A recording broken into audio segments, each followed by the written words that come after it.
ہمارے علاقے میں ایک مرید صاحب آئے ہوئے تھے کافی سال پہلے کسی پیر صاحب کے. انہوں نے کہا تھا کہ ہمارے پیر صاحب کی نماز اللہ نے معاف کر دیا ہے. میں نے پوچھا تھا کہ کیوں؟ کہا اتنا تقویٰ ہو گیا, اتنی عبادت کیے ہیں کہ ان کو اب یہ ظاہری نماز کی ضرورت نہیں ہے, وہ باطنی نماز پڑھتے ہیں. میں نے ان کو ایک سپرے مارا تھا, وہ ابھی تک آئے نہیں واپس. کہا شریعت میں 4 لوگوں پر نماز معاف ہے, 4 لوگوں پر نماز معاف ہے. نابالغ بچہ ہو تو نماز معاف ہے, ابھی مطلب اس پر نماز فرض ہی نہیں ہوئی. دوسرے پاگل ہو, دماغی نہیں ہے تو بھی نماز معاف ہے. اور تیسرے عورت کی جو ماہواری آتی ہر مہینے, حیض کے دنوں میں عورت کو نماز معاف ہے.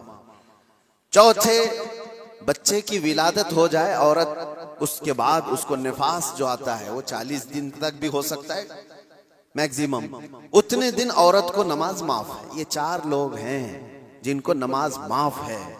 میں نے مرید صاحب سے کہا تھا پیر صاحب کو پوچھ لینا ان 4 میں آپ کیا ہو.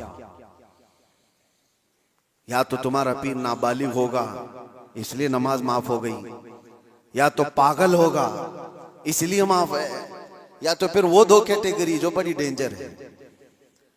پوچھ لینا. میرے عزیزو, غوث پاک پر نماز معاف نہیں ہوئی تو اے رے غیر نتھو کھیرے کی بات کیا ہے؟ سلطان الاولیاء غوث پاک رضی اللہ تعالیٰ عنہ کے ساتھ یہ ہوا تھا. آپ نماز پڑھ رہے تھے, بادل کا ٹکڑا ایک سایہ بن کر کے آپ کے اوپر طاری ہوا اور اس سے آواز آنے لگی, اے عبد القادر, میں نے تجھ پر سارے حرام کو حلال کر دیا ہے, میں نے تجھے نماز معاف کر دی ہے, تو نے اتنی عبادت کر ڈالی. اور ظاہر سی بات ہے یہ 4 دن لوگوں میں بیٹھ کر کے عبادت کر کے یہ سمجھ لیں کہ میں بہت کیا ہوں. غوث پاک تو وہ ہیں جنہوں نے 15 سال تک ایک پاؤں پر کھڑے ہو کر رات بھر نماز پڑھی, اور تقریباً 40 سال ان کی عبادت کے ایسے گزرے ہیں کہ ایک انگور کے دانے سے سحری کرتے تھے اور آدھے گلاس پانی سے افطاری کر لیا کرتے تھے.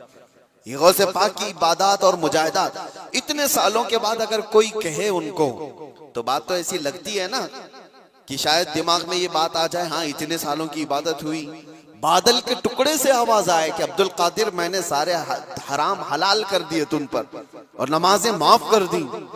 لیکن وہ ایسے ویسے لوگوں کی صحبت پائے ہوئے اور موسمی طریقوں کے ولی نہیں تھے. غوث پاک رضی اللہ تعالیٰ عنہ شان محبوبیت پر فائز تھے. آپ نے برجستہ کہا یہ آواز رحمان کی نہیں ہے, یہ شیطان کی ہے. جب نبی پاک صلی اللہ علیہ وسلم پر نماز معاف نہیں ہوئی تو میں کون ہوتا ہوں؟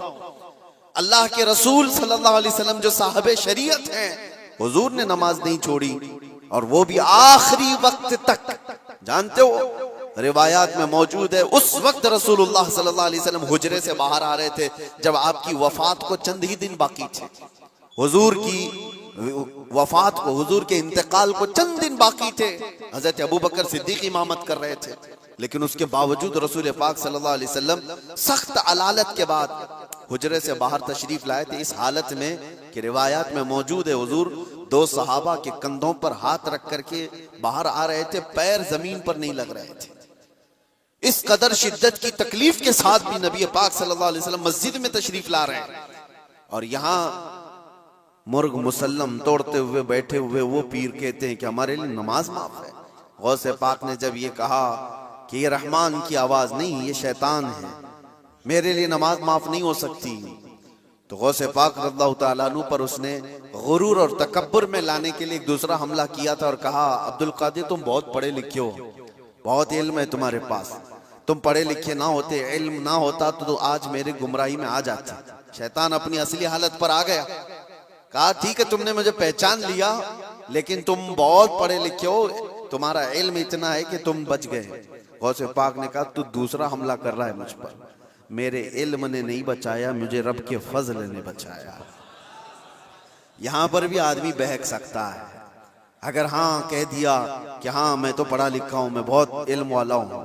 اسی لیے بہت سارے علم والے بھی بھسم ہو گئے, علم والے بھی بہک گئے. علم کے ساتھ رب کا فضل ہے تو پھر وہ بچ جاتا ہے. میرے عزیزو, عرض یہ کرنا ہے کہ حضور پاک صلی اللہ علیہ وسلم کی شریعت کو چھوڑ کر کے کوئی ولی نہیں ہو سکتا. غوث پاک رضی اللہ تعالیٰ عنہ کی 11ویں کرنے والے، نیاز کرنے والے، سب سے میرا ایک ہی کہنا ہے اور سب کے لیے ایک میسج ہے کہ تمہاری 11ویں، تمہارے کھچڑے، تمہارے نیاز یہ فرض نہیں، نہ ہی واجب ہیں، مستحب کے درجے میں آ سکتے ہیں، لیکن فجر کی نماز سے لے کر عشاء کی نماز تک فرض یہ تمہارے اوپر ایسا ضروری ہے کہ اس چیز کے لیے کوئی معافی نہیں ہے۔ 1 سال تم نے دیگ نہیں بنائی، نیاز نہیں کی، تو قیامت کے دن نہیں پوچھا جائے گا کہ تم غوث پاک کی فاتحہ کرتے تھے کہ نہیں کرتے تھے، یہ سوال نہیں ہوگا، لیکن یہ سوال ضرور ہوگا کہ فجر میں اٹھے کیوں نہیں تھے، یہ سوال ضرور ہوگا اتنی نمازیں قضا کیوں ہوئی تم سے۔ میرے عزیزو، نوافل اور مستحبات میں پڑی ہوئی یہ امت، میں منع نہیں کرتا، آپ شوق سے، ہم بھی کرتے غوث پاک رضی اللہ تعالیٰ عنہ کے دربار میں ایصال ثواب کے لیے، مرحومین کے لیے ہم نیاز، فاتحہ، ساری چیزیں کرتے ہیں، لیکن اس کا مطلب یہ نہیں ہے کہ کل وہی ہے اور اللہ تبارک و تعالیٰ کی یہ عبادتیں کچھ معنی نہیں رکھتی، نماز نہیں ہے، قرآن نہیں ہے۔ عزیزان گرامی، میں ان لوگوں سے پوچھتا ہوں جو 2-2 3-3 گھنٹے قوالیوں پر رقص کرتے ہیں، قرآن کی ایک سورہ بھی تو سن کے دکھاؤ، وہ رب کا کلام ہے، اللہ کا کلام ہے، کسی قاری قرآن سے تم قرأت سن کر کے جھومو، پھر پتہ چلے کہ ایمان تمہارے دل میں کتنا ہے۔ ڈھول باجوں پر رقص کرنے والی قوم، ایمان سے اگر تعلق ہے تو ان خرافات میں نہیں جا سکتا کبھی۔ ایمان مضبوط کرو، اولیاء کاملین کی جماعت سے وابستہ رہنا یہ ضروری ہے، لیکن اس کا مطلب صرف یہ نہیں جو بنایا گیا ہے۔ ہم سنیوں پر ایک بڑا الزام یہ لگایا جاتا ہے کہ یہ صرف چادر، گاگر، جلوس، فاتحہ، نیاز، 11ویں والے لوگ ہیں۔ میرے عزیزوں، وہ ایک پارٹ ہے۔ ظالموں نے جس طرح کا یہ ہمارے اوپر الزام لگا کر رکھا ہے کہ یہ سجدے کرنے والے لوگ ہیں، قبر کی پوجا کرنے والے لوگ ہیں، اور مزارات اولیاء پر جا کر شرک و بدعت کرنے والے لوگ ہیں، دنیا کو یہ پھیلا کر کے رکھا گیا۔ ہم اس سے برات کا اظہار کرتے ہیں۔ ہم سنی مزار کو سجدہ تو چھوڑو، ہم رسول کو بھی سجدہ نہیں کرتے۔ سجدہ صرف اور صرف اللہ وحدہ لا شریک کے لیے ہے، عبادت صرف اللہ رب العزت کے لیے ہے۔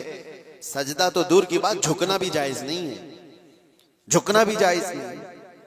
ہم اس عقیدے کے حامل ہیں، الحمدللہ مزارات پر جاتے ہیں تو شرک و بدعت کے لیے نہیں، میرے مصطفیٰ کے فرمان پر جاتے ہیں، حضور پاک صلی اللہ علیہ وسلم کے فرمان کی بنیاد پر جاتے ہیں۔ اور رہی بات اولیاء کاملین کے مزارات پر جا کر دعا کرنا، یہ قرآن سے ہم اخذ کرتے ہیں کہ سیدنا زکریہ علیہ السلام، زکریہ علیہ السلام اللہ کے نبی ہیں، پتہ ہے بیت المقدس کے امام، قرآن میں ہے 3 پارے میں، سورہ آل عمران، آپ پڑھ کر کے دیکھنا، ان کو اولاد نہیں تھی، 90 سال کی قریب عمر ہو گئی تھی، لیکن اسی وقت بیت المقدس میں حضرت بی بی مریم کو لایا گیا تھا۔ حضرت بی بی مریم کا بھی معاملہ ایسا ہے، ان کی والدہ منت کری تھی، ان کے والد عمران، ان کی والدہ حنہ، ان کو بھی اولاد نہیں تھی، انہوں نے منت کی تھی کہ اللہ اگر ہم کو تو بیٹا دے تو ہم بیت المقدس کی خدمت میں وقف کریں گے۔ بیٹا نہیں ہوا، بیٹی ہوئی۔ منت کے مطابق انہوں نے اپنی بیٹی کا نام مریم رکھا اور لا کر کے بیت المقدس میں وقف کر دیا بچپن میں۔ تو کس کو دیا جائے گا؟ جو بیت المقدس کے امام تھے، متولی تھے، حضرت زکریا علیہ السلام، ان کے ہاتھ میں دیا گیا کہ بچی وقف ہے۔ حضرت زکریا علیہ السلام نے قبول کیا اور ایک محراب میں بچی کو رکھتے تھے۔ قرآن میں یہ ذکر ہے، میں بتا رہا ہوں آپ کو۔ اور حضرت زکریا علیہ السلام کہتے ہیں کلما دخل علیہا زکریا المحراب وجد عندها رزقا قالت یا مریم انا لکی هذا قالت هو من عند اللہ ان اللہ یرزق من یشاء بغیر حساب۔ جب حضرت زکریا علیہ السلام محراب مریم میں جاتے تو کہتے ہیں قسم قسم کے پھل وہاں پر رکھے ہوئے پاتے تھے۔ تو حضرت زکریا پوچھتے مریم یہ سب تیرے پاس کہاں سے آتا ہے؟ حضرت مریم کہتی ہے سب اللہ کی طرف سے ہے، اللہ جسے چاہے بے حساب رزق دیتا ہے۔